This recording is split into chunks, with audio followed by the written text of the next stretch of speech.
الرحمن الرحیم. ګرانو زده کوونکو، هیله لرم چې جوړ روغ او د صحت جامې مو په تن وي. زه نصیر احمد ایمل د امید خصوصي عالی لیسې د بایولوژي د مضمون استاد. تاسو پوهیږئ چې د امید خصوصي عالی لیسې لخوا تاسو ته د ای سکولینګ اینډ هوم سکولینګ پروګرام برابر شوی، ترڅو تاسو وکولای شئ چې په آنلاین ډول سره خپل درسونه تعقیب کړئ. نن موږ تاسو د ژوو یا حیواناتو د ډلبندي په اړه یو نوی فصل را پیل کوو. مخکې له دې چې د دغه ژوندي موجوداتو و ډلبندۍ ته داخل سو، موږ تاسو د حیواناتو ځینې ځانګړتیاوې تر بحث لاندې نیسو.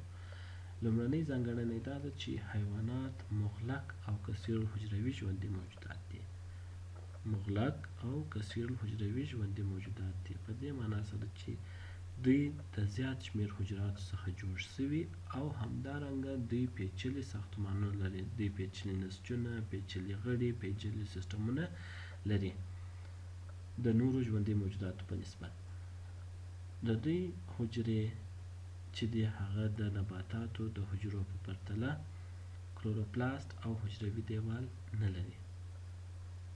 کلوروپلاست او حجروي دیوال نه لري. کلوروپلاست موږ تاسو ویل چې نباتاتو په پاڼو کې ځینې ساختمانونه یا جوړښتونه دي کوم چې د نبات لپاره خواړه برابروي. یعنی نباتات خپل د ځان لپاره خپل خواړه او همدارنګه د نورو ژوندي موجوداتو لکه حیواناتو او ځینو ژوندي موجوداتو لپاره دوی خواړه برابروي، خو حیوانات نشي کولی چې خپل خواړه په خپله برابر کړي، ځکه دوی کلوروپلاست نه لري. او همدارنګه د دوی حجره چې ده هغه حجروي دیوال هم نه لري.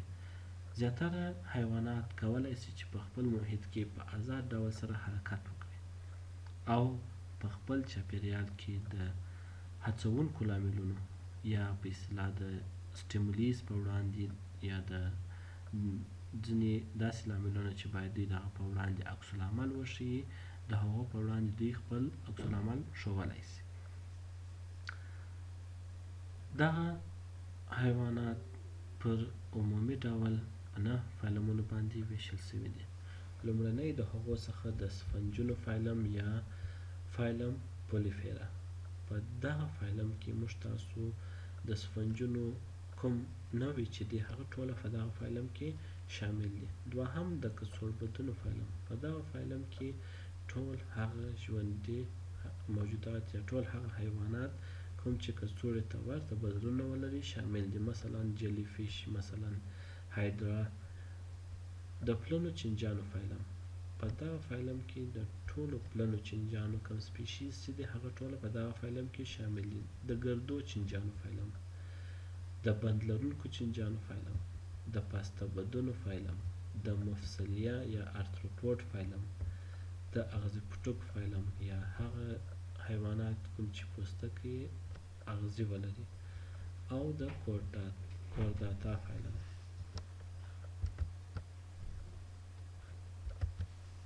د شمزۍ لرونکو فایلم. په دغه فایلمونو کې لومړنۍ کوم 8 فایلمه چې تاسو وینئ هغه غیر فقاریه یا هغه حیوانات دي کوم چې شمزۍ نه لري. نهم فایلم هغه حیوانات دي کوم چې شمزۍ ولري، یعنی شمزۍ لرونکي حیوانات ټول د کورداتا په فایلم کې ځای پر ځای شوي دي. موږ تاسو به انشاءالله په راتلونکي درسونو کې د دغه فایلمونو په اړه په مفصل ډول سره بحث کوو. په دې درس کې موږ تاسو د لومړني 2 فایلمونو چې د سفنجونو فایلم او د کڅوړبدونو فایلم دی په دې اړه باندې بحث ترسره کوو. د سفنجونو فایلم. موږ تاسو ویل چې په دغه فایلم کې ټول سفنجونه یا د سفنجونو کوم نوعې چې دي هغه ټوله په دغه فایلم کې شامل دي. په تصویر کې تاسو وینئ چې بیلابیل سپیشیز یا نوعې د سفنجونو موجودې دي. دغه ژوندي موجودات ډیر ساده او ابتدایي جوړښت لري.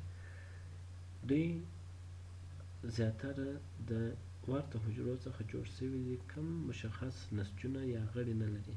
یعنی دوی د ورته حجراتو څخه جوړ شوي دي، خو د دوی کوم مشخص نسج چې موږ تاسو ویل چې حجرات سره یو ځای کېږي د یو خاص وظیفې دپاره یو نسج رامنځته کوي او وروسته د هغه څخه څو نسجونه یو مختلف نسجونه یوځای کېږي یو غړي رامنځته کوي.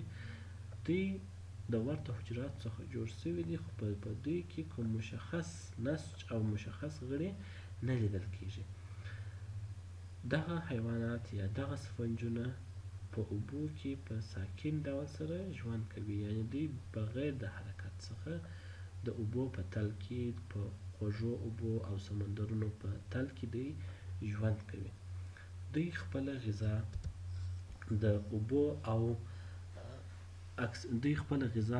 اکسیجن د اوبو سره یو ځای خپل حجراتو ته داخلوي.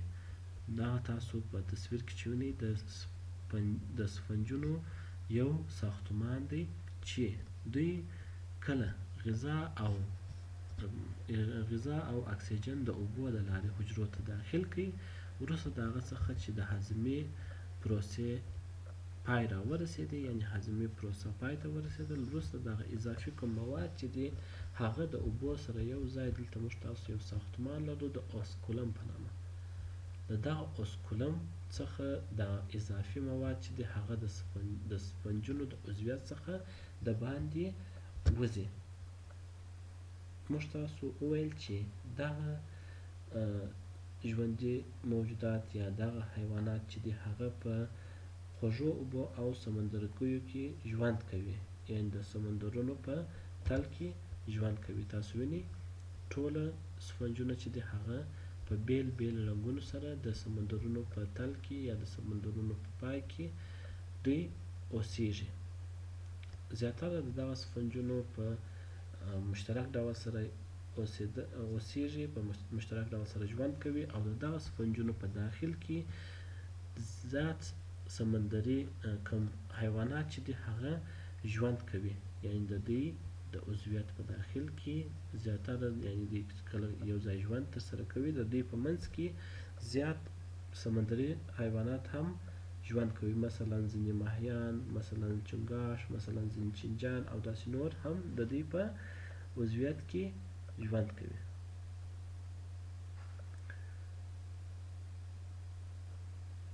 کله چې موږ تاسو دغه سفنجونه د اوبو څخه را بهر کړو، دوی خپل رنګ د لاسه ورکوي، خو د اوبو په تل کې دوی په بیلابیل رنګونو سره لیدل کېږي. تاسو په تصویر کې د سفنجونو د نوعو بیلابیل رنګونه بیلابیل ډولونه وینئ، خو دوی که چیرې د اوبو څخه بهر سي دوی خپل کوم رنګ چې دی هغه د لاس ورکوي.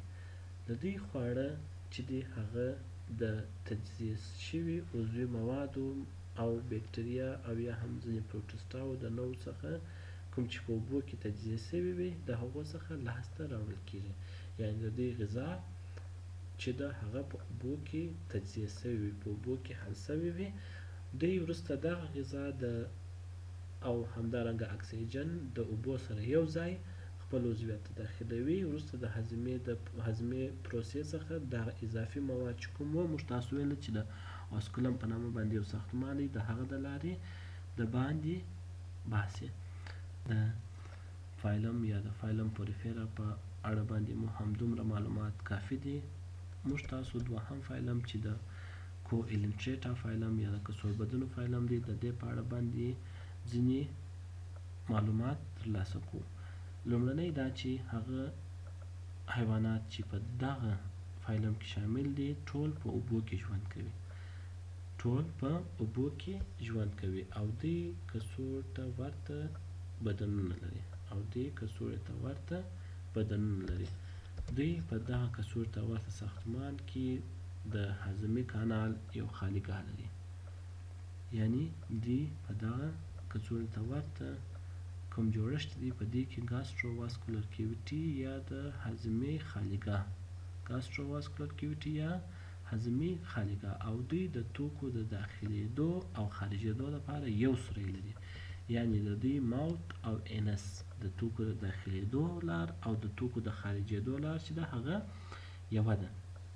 دوی چې کله غواړي خپل ښکار بدن ته ننباسي لومړی د ځینې زهري موادو په واسطه باندې خپل ښکار بې حسه کوي. کله چې هغه بې حسه کوي نو وروسته د هغه څخه دوی د ټینټیکلز یا د ښکرونو په واسطه باندې دغه کم ښکار چې دوی بې حسه کړی دی هغه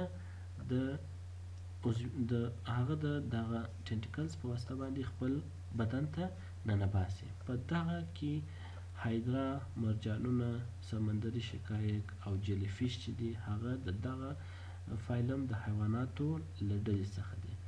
د مرجانونو څخه په زیاتو زینتي کارونو کې یا په مرجانونه یې ډیر قیمتي دي او په ګاڼو او زیوراتو کې د دوی څخه کار اخیستل کیږي او د مرجانونو څخه ځینې ډبرې د ودانیو د توکو په توګه کاریږي. مرجانونه چې دي هغه ډیر قیمتي دي او په ګاڼو او په زیوراتو کې چې دي د دغه نوې یا دغه څخه کار اخیستل کیږي. په دوی کې د زیاتره کوئلنټریټ یا د کڅوړبدونو کم زهر چې دی هغه پر انسانانو باندې تاثیر نه لري، خو صرف د جیلی فیش کم زهر چې دی هغه پر انسانانو باندې خپل اثر کولی سي او د انسانانو لپاره دردونکی او خطرناکه زهر دی.